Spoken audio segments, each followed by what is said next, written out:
This is the Andu Kedei Show. Welcome to another episode of the show, of the podcast. This is a beautiful Sunday morning, hours before the Nito ATP Finals, which will crown a first-time champion. I'm excited. The outcome of the semifinals was kind of as I predicted. I mean, we'll get into details a little bit later. Let me finish the intro. Also, the second year of free agency in the NBA finished, so today is going to be another hybrid episode. We're going to talk about both what happened in the semifinals of the Nito ATP Finals and what happened in the free agency, and what could that mean? Because if you ask me, there have been some crazy deals. So, first of all, the first semifinal, Dominic Thiem against Novak Djokovic. Thiem won in 3 sets, 7-5, 6-7, 7-6. So another 2 tiebreaks. He won in 2 tiebreaks against Nadal. And I don't know if something like this happened again, but now Thiem and Medvedev have won against Nadal and Djokovic at the same tournament.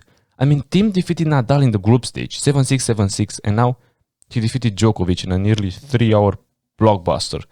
So, and interesting stat. Try to listen how stunning this performance is. So now Thiem is the second player who has at least 5 wins against each of the big 3 members. Yeah, so there has only been Dominic Thiem and Andy Murray who defeated these guys 5 times.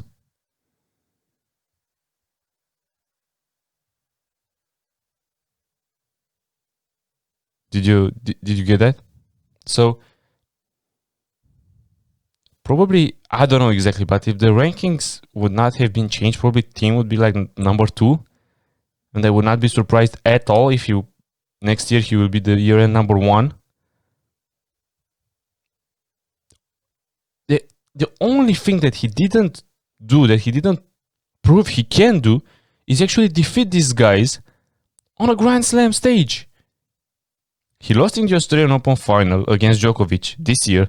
He lost in the Roland Garros final 2 times against Rafael Nadal. He won the US Open this year, but there were no Djokovic or Nadal or Federer. Kudos to him, great performance, coming back 2 sets to none, but this is the thing he didn't prove yet.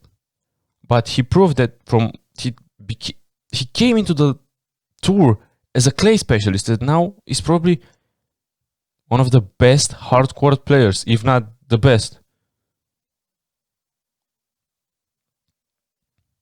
So he played great matches against Nadal and Djokovic.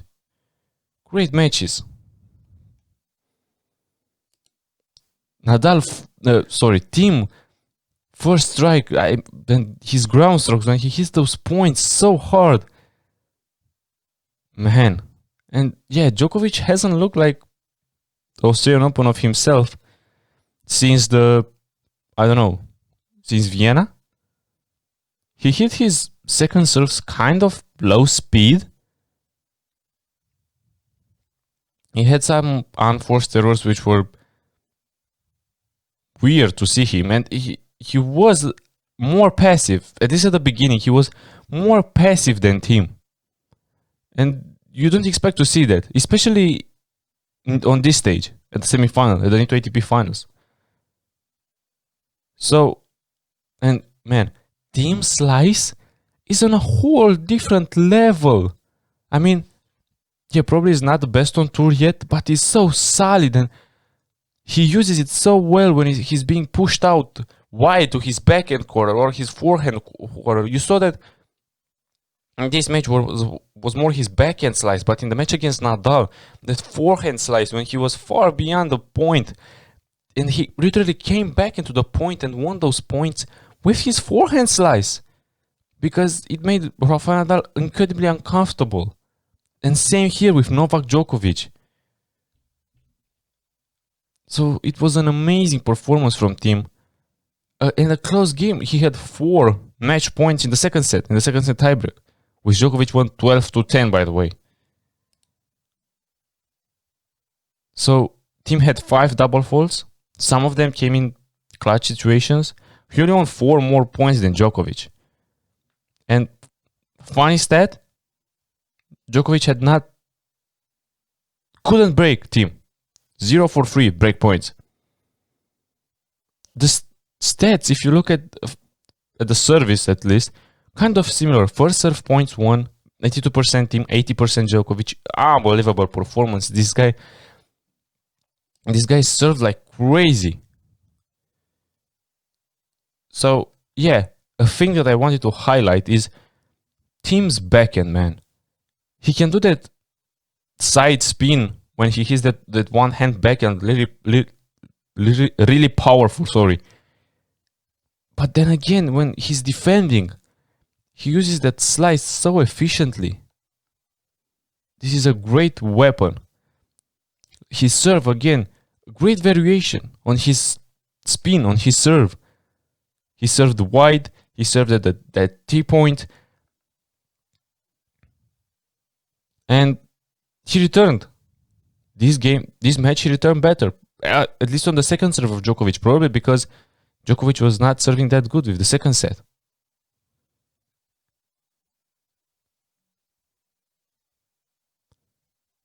The match kind of got weird in the sense that Thiem in the second set tiebreak kind of lost it. I don't know, mentally. I don't know what happened. But Djokovic level didn't improve much in the second set. You can say that maybe Thiem's level went a little bit down. And when Djokovic won the second set, you were like, oh my god, he's going to do this again. Like, every time he's in a situation like this, he somehow manages to win. You saw that at the Australian Open this year in the final against Thiem. Thiem won 2-1. Thiem led 2-1. And it looked like Djokovic is finished. But this was not the case. What a high level from Thiem, man. There were questions about him coming into this tournament because of that foot injury. The reason why he didn't play in Paris. It looks like he's fine. He's not bothered at all. He played a marathon match against Nadal. Now a 3-hour match against Djokovic. 2 hours and 54 minutes. So congratulations to him. Kind of an unpredictable match this was. Because, yeah, you really didn't know what happened.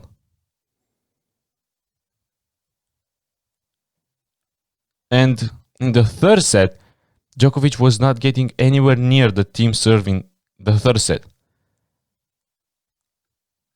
I have here a statistic. So, unreturned first serve by set. In the first set, Thiem 55%, Djokovic 36%. So this is a percentage of returns that were not putting the court in place.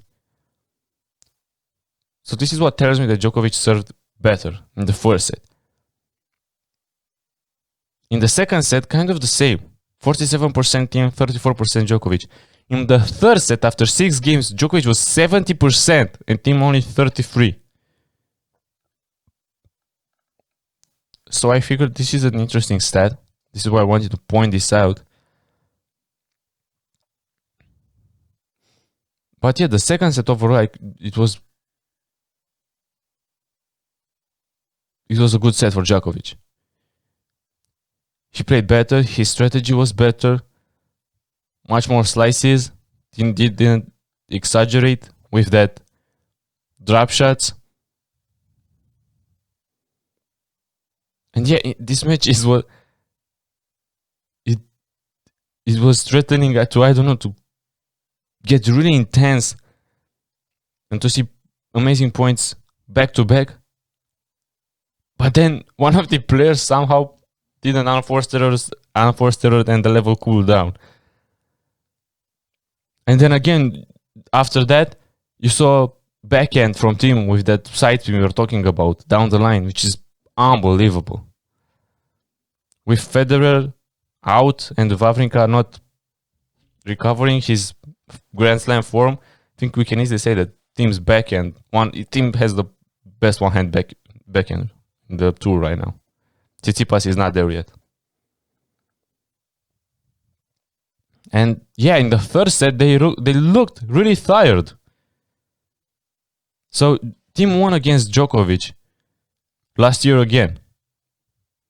Last year, he won again. This was an extremely high quality match. It was a really good match, and I kind of expected him to win, given his form.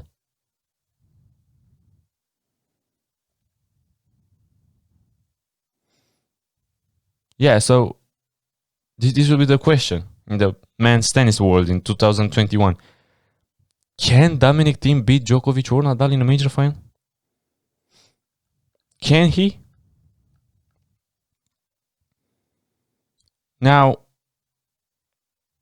Djokovic hasn't looked at necessarily at 100%, but he played great. It's just the team was a better player. And now moving on to the second semi-final. It was kind of...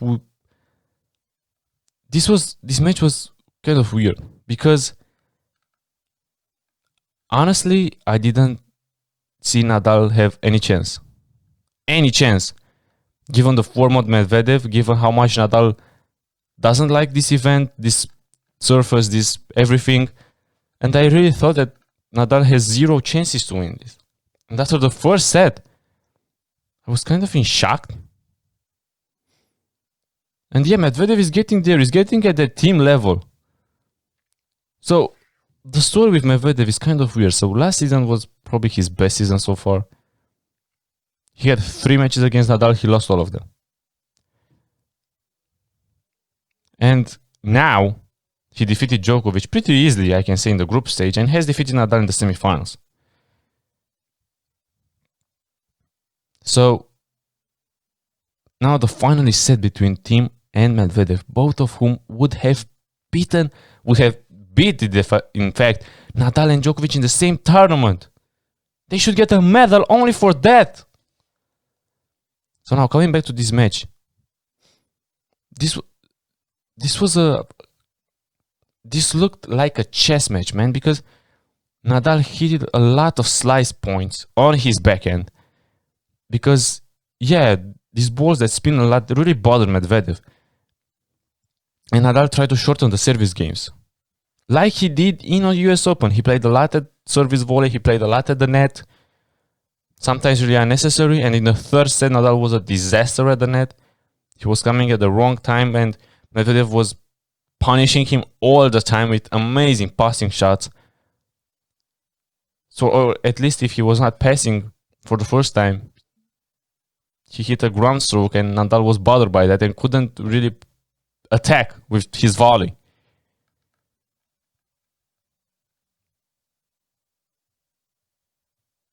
So the first set was kind of weird, as I say, because Nadal kind of struggled on his serve while Medvedev was not missing his first serve. And his service games were finishing much more faster. And I figured, how did Nadal win? So it was 4-3 for Nadal because he served first. And then Medvedev suddenly, I don't know what happened, was the pressure? I don't know. Started off serving bad and really hit the ball bad. And Nadal broke at 0 to make it a 5-3 game set. And then he served. Again, it was a difficult service game. It was 30-30 at some point. He wins the next 2 points and he wins the set, 6-3. And you were like, what? How did Nadal win this? He struggled on his serve, then suddenly finds a little opening there and wins the set. And yeah, so I have here another interesting statistic since I was talking about the Nadal slice. 80% of his backhands, at some point, I think it was after the first set and the half of the second set, 80% of his backhands were slices. And 24% of his backhands were slices in previous rounds at this event. So he did that too at Montreal and US Open, and you know that worked. It was a good strategy. He won both of those finals against Medvedev.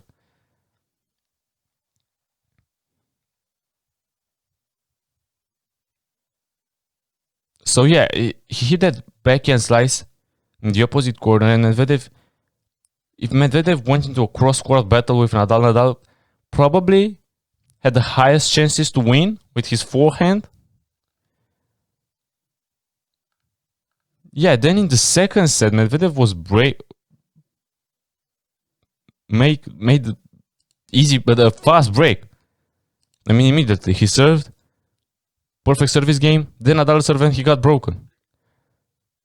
And I figured, okay, so he's back. Weirdly enough, then he again loses his break advantage at 4-3, and Nadal made it a 4-4 second set. And Nadal broke him again, and he had 5-4, and he was serving for the match. It was broken. Again, at 40 love, it was for Medvedev. At 5-4 for Nadal, and Nadal was serving.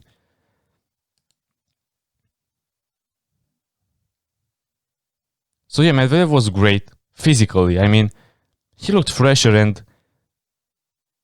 his body language was so much better than, I don't know, last year when he was more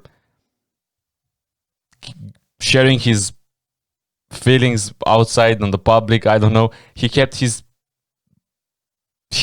all of his emotions on the inside. This is great. This is what you want to see from tennis players.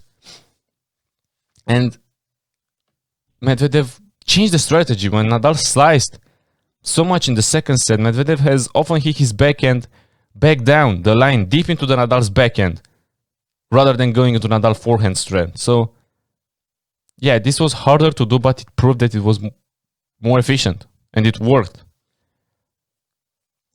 And yeah, second set, another tiebreak loss for Nadal at this event. 7-4. And by the start of the third set, I really didn't think Nadal can win this again. Can come back and win this. And yeah, this was the case. I mean, he looked like he was gassed. He had almost zero rally advantage, which is kind of weird for Nadal.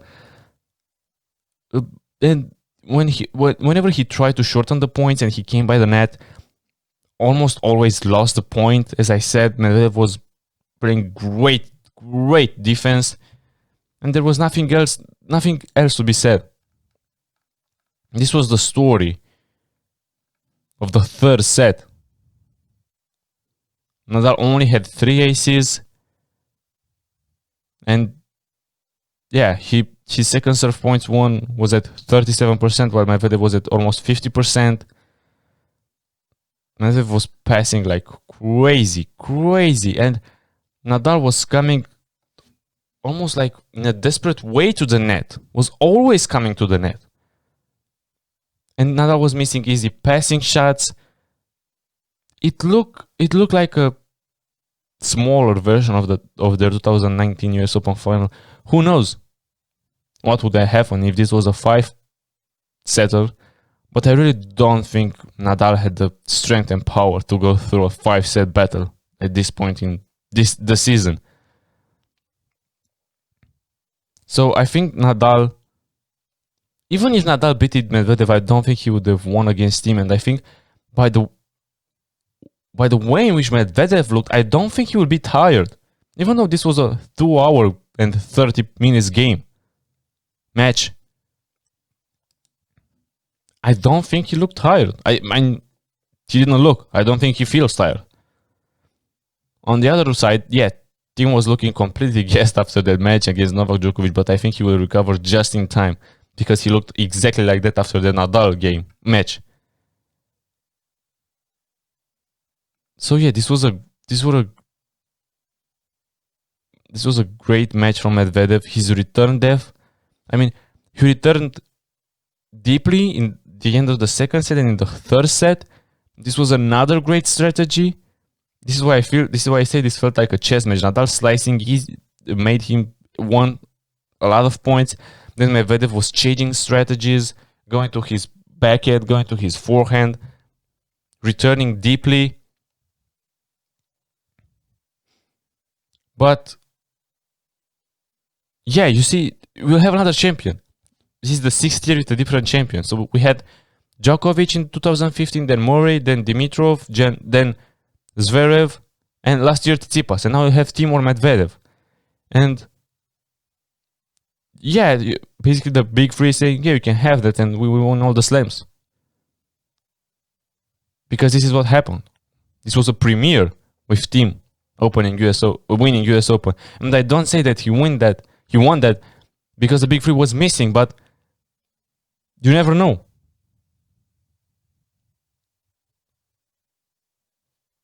You never know.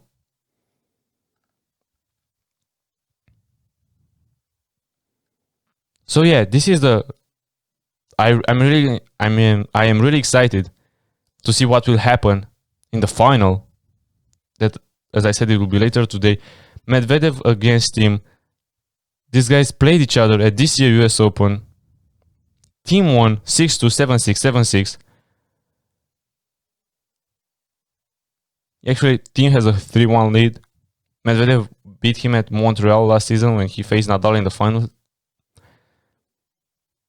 And yeah, I'm excited. I really don't think, because Medvedev this season before the Paris event, it was a completely disaster. I mean, he played terrible. He had no final at all. He lost matches against players that he was not supposed to lose. Look at him now, winning Paris, defeating Zverev 2 times in 2 weeks, now defeating Nadal, defeating Djokovic. Pretty easy, I would say, the match against Djokovic. And yeah, this will be another great challenge for him, because Tim is in his prime. Can I say that? Is Tim the best player on tour right now? I don't know, because Djokovic won more events this season. But given his form right now, yeah. So we will see again. We will see. I don't know. This is a matchup, and I really want to see. And this is a rivalry I hope to see more in the future. And that match at US Open, I was saying that Medvedev was playing poorly, and it not proved anything. Now that he's back and his form, I don't know, he suddenly found whatever he found, that he's back. We will see. I'm excited. I'm excited for Tim's backhand going against Medvedev weird formed forehand. And he looks like an octopus when he hits that forehand. Both serve great. Both play terrific defense. Tim is probably the player, not probably, 100% Tim is the player who hits the ball the hardest in the tour. Medvedev proved that he's a great defender. It's really hard for me to give a prediction, but I really think this match will be very tight. We'll go down to the wire. And we, as fans, we will be happy and excited for whoever wins, because this is another thing I want to say. So, Tim was in the final last year at this event. Medvedev got eliminated in the round robin, but Medvedev has 3 Masters. Tim only has 1, which I really found that weird. I mean, you can see that probably. So Tim is older. Yeah, he's 27. Not that Medvedev is much younger. He's 25, 4. I really want to check that because I don't want to be mistaken. Yeah, he's 24. Sorry. So yeah, he's younger, and his time span was the time in which he came to our eyes as a terrific player. The big 3 was kind of falling. I mean, let's say at least Federer and Nadal not at clay court events. Can you say that? And Djokovic had some struggle-ish tournaments like this one, like Vienna. So I don't know. Team obviously has the chance next season to win them all. Same for Medvedev. They proved that they are capable players to defeat each member of Big Three any day, anytime, not at Grand Slams. So I'm excited about this matchup. I hope the tennis world is. And now, before we end this episode, let's see what transpired in the NBA a couple of days ago. So, the Lakers added Montrezl Harrell, but lost Dwight Howard. So I would say, if you consider this a trade, I think it's a W for the Lakers, if you ask me. I mean, yeah, Dwight Howard. And man, I don't want to say... I'm struggling not to say a bad word about Dwight Howard, because this man tweeted that Laker Nation, I'm coming back this season. Later deleted the tweet. 2 hours later, the news broke that he's with the 76ers. So I don't know what happened there. I don't know if it was the Lakers didn't want him back. I doubt that. Whatever. Montrezl Harrell came to the rival team. He played with the Clippers. Patrick Beverley. Great tweet. But I was kind of surprised when I saw that. I knew that it would be very difficult for the Clippers to bring him back because he was highly underpaid, and this is why they afford to have him last season. And now as a free agent, and after I saw who his agent is, I was not surprised at all. So yeah, he's represented by Rich Paul, the agent that also represents half of the Lakers squad, like LeBron and AD and KCP. And I don't know if there are others, but I probably are, I don't know. KCP came back, which I think is great. And guys, I saw a tweet last night. I don't know who tweeted it, but it was perfection. So it said, LeBron James is far more superior than Michael Jordan at arranging teams, and this is not even his job yet. And I have to agree, Michael Jordan did nothing good with those Charlotte Hornets. We will see. If he drafted LaMelo Ball now, he paid Hayward. We'll talk about this couple of minutes. And so yeah, let's finish the Lakers talk. You see Rondo and Bradley were on the Lakers squad. So Rondo was at the veteran minimum salary, I think, which was, I don't know, 2 millions. And Bradley had the 5 million player option for this season. And yeah, they both got paid. Rondo signed with the Hawks, and he clearly did that for the money. And probably to mentor Trae Young. The deal is 2-year, $50 million. Yeah, the Lakers, I don't think, could offer that to him.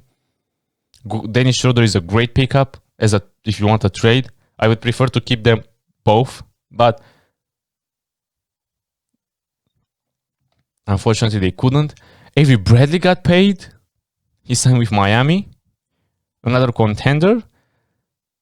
So yeah, LeBron James made those players that looked washed up really last season get paid this season. So kudos to him. And yeah, let's get into the other news that we have here on the NBA. So yeah, Hawks sign Rondo. Blazers bring back Melo. Yeah, something like 1 year, probably for a veteran minimum like that. Serge Ibaka is heading to the Los Angeles Clippers for a reunion with Kawhi Leonard as they won the championship in Toronto. And I think, yeah, this is a great pickup, a great replacement for Montrezl Harrell. Ibaka is a taller player, a great defender. I mean, you saw that Harrell couldn't stop Jokic, couldn't stop Davis. So that was a problem. Ibaka can. Maybe Ibaka is not an offensive player that he used to be. He's getting older. But yeah, I think it's a great pickup. Fred VanVleet resigned with the Raptors. A 4-year deal. Great, he got his money. And he became the highest paid undrafted player. Fun fact, Fred VanVleet was undrafted, guys. And he got 80 million now. The Celtics signed Tristan Thompson on a 2-year, 19 million deal. Another player that I think is represented by Rich Paul. Great deal. It is the same deal, 2-year, 19 million, that Montrezl Harrell was brought back. And so this is why I think that Montrezl Harrell will surely be underpaid by the Lakers. But I'm sure LeBron will get him some publicity to get back more money. because he clearly deserves more money than Tristan Thompson. Not that Thompson, no disrespect to Thompson, he's not a bad player at all, but Montrezl Harrell is better. He's just better. So yeah, the Celtics get a quality big man. Now Marc Gasol, I hear, is on the market, and a lot of teams are interested. The Lakers, the Warriors, probably other teams, but there are not yet reports of that. And the news that really gave me a what? What the hell is that? So Gordon Hayward opted out of his $34 million contract in Boston. And when a player does it, 100% he has a better deal somewhere else. And I figured, yeah, maybe it's a team that will give him, 4 years, 80 million. Or maybe even less, because he's not the same player he was in Utah, guys. Go on YouTube, search Gordon Hayward Utah Jazz highlights, and he was a beast. He was slashing, he was dunking like crazy, he was living above the rim. He hit mid-range shots, 3-pointers. His release was pure. Perennial All-Star. He had the potential to be a perennial All-Star if he never went through that catastrophic injury. And not only that, but you see him at the beginning of the season, I think this year, he broke his hand. And he never really got back to that form. And whenever he looked like, oh, can he come back to that form? He had the stretch of some good games, yeah, gets injured again. So, from this point of view, he's an unlucky player. He's a good player still. An above average starter, if you ask me. He can be but he was the fourth option, really, in the Celtics. And I don't think he can be more for a championship team, I mean. Yeah, the place where he's signed now with the Hornets, he probably will be the first option. It'll be interesting to see him and LaMelo, but I think this is a bad pickup for the Charlotte Hornets because of how much they paid him. 4 years, $120 million, so basically this means $30 million per season. Are you freaking kidding me? This is why I laughed so hard at Michael Jordan tweet I was talking about earlier. I was 100% sure that it's not going to be a single team on the NBA market that will pay Gordon Hayward $30 million a season again. And this is a 4-year deal. And it's not like he's 24. What age is he? Hayward, let me check it because I really don't know. Oh my god, I can't write. Gordon. Yeah. This is what I want. He's 30 years old. And you pay him for the next 4 years? I think he has a player option at the 4th year, not a team option. So you know that he will check that because I don't think he will have another offer like that. So yeah. Oh my god, I really didn't think that. I saw other tweets saying, like, from people that are only fans of the NBA, said, get me Gordon Hayward agent and I will be cool my entire life. So yeah, I know that the Charlotte Hornets wanted him back in 2014 when he signed with the Boston, or was it 2015? Or no, earlier than that. I don't know.